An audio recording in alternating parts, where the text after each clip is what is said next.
Humanda na ang buong Oceania dahil ang bagyong mula sa Pilipinas ay formal nang naglandfall. Sa pagpasok ng 2026, hindi lang basta balita, kundi isang malaking banta sa world tennis ang dala ni Alexandra Ella matapos kumpirmahin ang kanyang back-to-back tournament appearance sa New Zealand at Australia.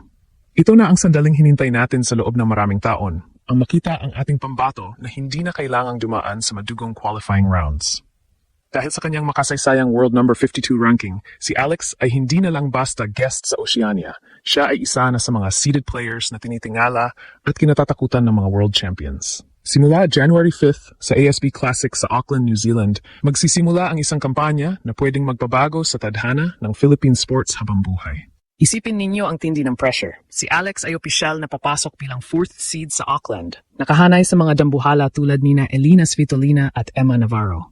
Pero ang tunay na pasabog ay ang kanyang paglipad patungong Melbourne para sa prestihiyosong Koyong Classic mula January 13 hanggang 15. Ito ang tinatawag na spiritual home of Australian tennis, kung saan tanging ang mga pinakamagagaling lang ang inimbitahan. Ang makitang kasama si Alex sa pool ng mga manlalaro tulad ni Donna Vekic at Nick Kyrgios ay isang malakas na sampal sa mga nagsabing hindi kaya ng Pinoy ang makipagsabayan sa elite level. Ang Oceania ay hindi na lang destinasyon para kay Alex. Ito ay ang kanyang bagong hunting ground para sa mailap na Grand Slam glory. Ang buong rehiyon ng Oceania ay gulat na gulat dahil sa bilis ng pag-akyat ni Alex. Mula sa pagiging wildcard noon, ngayon ay siya na ang hinahabol ng mga fans at media sa Auckland at Melbourne. Ang bawat palo niya sa preseason training ay may dalang bigat ng pangarap ng higit 100 milyong Pilipino. Ito ang ating Grand Slam dream na sa wakas ay abot kamay na. Wala ng qualifiers, wala ng butas ng karayom, direkta na tayong nasa main draw ng 2026 Australian Open. Ito ang bunga ng dugong dumanak sa court noong 2025. At ngayon, ang bunga ay hinog na para pitasin sa gitna ng init ng Melbourne Park. Ngunit ang tanong ng lahat, kaya nga ba ni Alex na panindigan ang pagiging 4th seed sa harap ng mga veteranong Grand Slam champions? O baka naman ang tindi ng expectations ng buong Oceania at Pilipinas ang maging hadlang sa kanyang paglipad? Huwag kayong kukurap dahil ang bawat laro ni Alex ngayong January ay hindi lang laro para sa puntos, kundi laro para sa kasaysayan.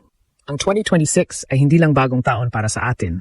Ito ay ang taon kung saan ang Pinoy Power ay formal ng sasakop sa world tennis stage. Handa na ba kayong saksihan ang pag-atake ng ating pambato sa lupain ng mga kangaros? Ang pagpasok ng 2026 ay hindi lang basta bagong pahina sa kalendaryo. Ito ay ang formal na pagbubukas ng Ella era sa pandigdigang tennis. Sa darating na January 5th hanggang 11th, ang mga mata ng buong mundo ay nakatuon sa Auckland, New Zealand para sa ASB Classic. Ngunit hindi na ito ang Alex Ella na nakikipagbakbakan sa qualifiers. Ito ang isang Alexandra Ella na papasok bilang 4th seed sa isang WTA 250 tournament. Isipin ninyo ang bigat niyan.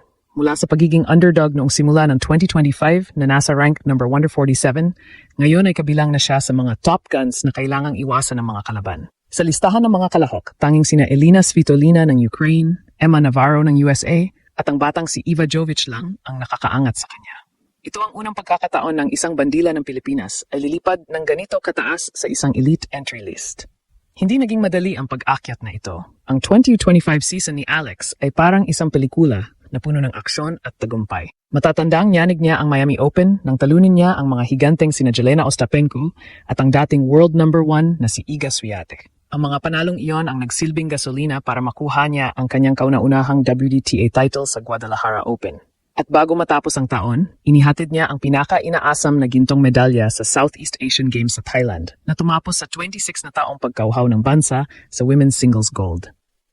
Ang momentum na ito ang baon niya sa Auckland, kung saan haharapin niya ang mga veteranong tulad ni Venus Williams at Sloane Stephens. Ang makasaysayang world number 50 ranking na naabot niya noong Nobyembre ang nagbukas ng lahat ng pinto para sa direktang entry sa Australian Open. Ang ASB Classic ay hindi lang basta tournament. Ito ay ang launchpad ni Alex para sa kanyang Grand Slam dream.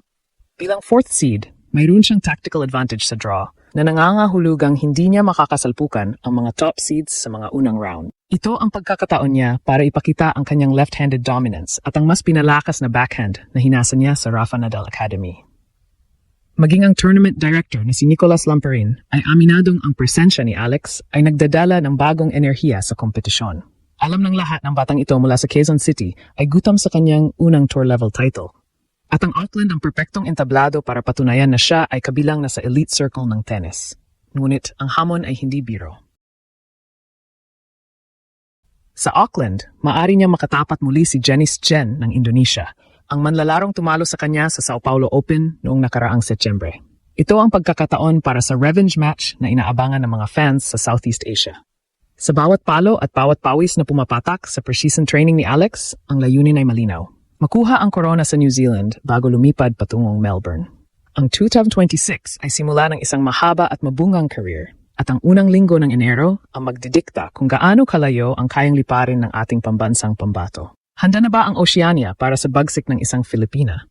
Matapos ang laban sa New Zealand, hindi titigil ang pag-atake ni Alex Eala dahil ang kanyang susunod na hantungan ay ang Melbourne, Australia para sa prestihiyosong Koyong Classic mula January 13th hanggang 15th. Para sa mga hindi nakakaalam, ang Koyong Stadium ay tinaguriang spiritual home of Australian tennis. Ito ang dating tahanan ng Australian Open bago ito lumipat sa Melbourne Park. At ang maimbitahan dito ay isang karangalan na ibinibigay lamang sa mga piling manlalaro ng mundo. Isipin ninyo, sa listahan ng mga lalahok, makakasama ni Alex ang mga dambuhala tulad ni Nick Kyrgios, Francis Tiafoe, at ang pambato ng Croatia na si Dona Vekic. Ang makitang nakasulat ang pangalan ng isang Filipina sa tabi ng mga Grand Slam finalists at champions ay sapat na para manginig ang mga kritiko na dati ay minamaliit ang kakayahan ng ating lahi. Ang Koyong Classic ay hindi lang basta exhibition. Ito ay ang ultimate warm-up para sa Australian Open. Dahil ang court surface dito ay kaparehong-kapareho ng gagamitin sa main draw ng Grand Slam. Ito ang pagkakataon ni Alex na makuha ang tamang feel at bounce ng bola sa ilalim ng matinding init ng Melbourne. Noong 2025, nakita natin ang pagbabago sa mentalidad ni Alex. Hindi na siya yung manlalaro na basta na lang sumasabak. Siya na yung manlalaro na may plano sa bawat palo. Sa kanyang preseason training sa Rafa Nadal Academy, binigyang diin ng kanyang coaching staff ang physical conditioning. Dahil alam nilang sa main draw ng isang Grand Slam, ang labanan ay hindi lang sa galing kundi sa stamina. Ngunit bakit nga ba gulat na gulat ang buong Oceania?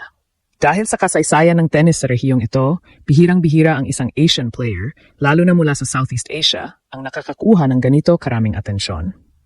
Ang media sa Australia at New Zealand ay abala na sa paggawa ng mga feature stories tungkol sa Filipina sensation na nagpabagsak kay Iga Swiatek noong nakaraang taon. Para sa kanila, si Alex Eala ang dark horse ng 2026.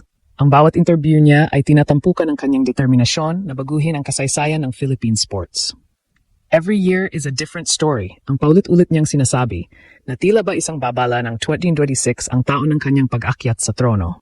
Sa bawat kilos ni Alex sa Koyong, dala niya ang huling hininga ng pag-asa ng bawat Pilipino. Ang suporta ng Filipino community sa Melbourne ay inaasahang magiging raucous o sobrang ingay na tila ba naglalaro si Alex sa Rizal Memorial Stadium.